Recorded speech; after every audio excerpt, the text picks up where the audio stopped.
प्रेमचंद कथा सम्राट यूं ही नहीं है, उनकी कृतियाँ हिंदी साहित्य में अमर है। पर आज उनकी पुण्यतिथि पर मैं अदिति शाह उनकी कहानियों की जगह उनके अनमोल विचारों के साथ उपस्थित हूँ। बल की शिकायतें सब सुनते हैं, निर्बल की फरियाद कोई नहीं सुनता। सोने और खाने का नाम जिंदगी नहीं है, आगे बढ़ते रहने की लगन का नाम जिंदगी है। मैं एक मजदूर हूँ, जिस दिन लिख ना लूँ उस दिन मुझे रोटी खाने का कोई हक नहीं। मायूसी मुमकिन को भी नामुमकिन बना देती है।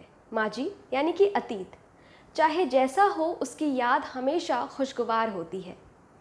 आदमी का सबसे बड़ा दुश्मन उसका गुरूर है। प्रेम एक बीज है जो एक बार जमकर फिर कभी मुश्किल से उखड़ता है। जीवन की दुर्घटनाओं में अक्सर बड़े महत्व के नैतिक पहलू छिपे हुए होते हैं। आत्मसम्मान की रक्षा हमारा सबसे पहला धर्म और अधिकार है। निराशा संभव को असंभव बना देती है। कुल की प्रतिष्ठा भी सद्व्यवहार और विनम्रता से होती है, हैकरी और रौब दिखाने से नहीं। अन्याय होने पर चुप रहना, अन्याय होने पर चुप रहना अन्याय करने के ही समान है। जीवन का सुख दूसरों को सुखी करने में है, उनको लूटने में नहीं। न्याय और नीति सब लक्ष्मी के ही खिलौने हैं, इन्हें वह जैसे चाहती है वैसे नचाती है।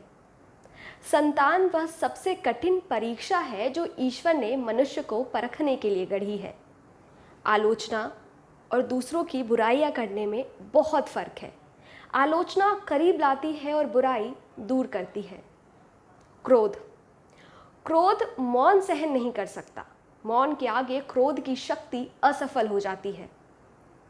आशा उत्साह की जननी है। आशा में तेज है, बल है, जीवन है। आशा ही संसार की संचालक शक्ति है। स्वार्थ में मनुष्य बावला हो जाता है। विलासियों द्वारा देश का उद्धार नहीं हो सकता, इसके लिए सच्चा त्यागी होना पड़ेगा। घर सेवा की सीढ़ी का पहला डंडा है। घर सेवा की सीढ़ी का पहला डंडा है, इसे छोड़कर तुम ऊपर नहीं जा सकते। दौलत से आदमी को जो इज्जत मिलती है वो उसकी नहीं, उसकी दौलत की इज्जत होती है। उपहास और विरोध तो किसी भी सुधारक के लिए पुरस्कार जैसा है। अधिकार में स्वयं एक आनंद है जो उपयोगिता की परवाह नहीं करता। धन खोकर अगर हम अपनी आत्मा को पा सकें तो ये कोई महंगा सौदा नहीं है। गलती करना उतना गलत नहीं है जितना उसे दोहराना है। जिस तरह सूखी लकड़ी जल्द से जल उठती है, उसी तरह भूख से बावला मनुष्य ज़रा ज़रा सी बात पर तिनक जाता है। ये वीडियो आपको कैसा लगा हमें कमेंट बॉक्स में लिखकर ज़रूर बताएं। इसके साथ ही हमारे YouTube चैनल साहित्य तक को सब्सक्राइब कर लें। शुक्रिया।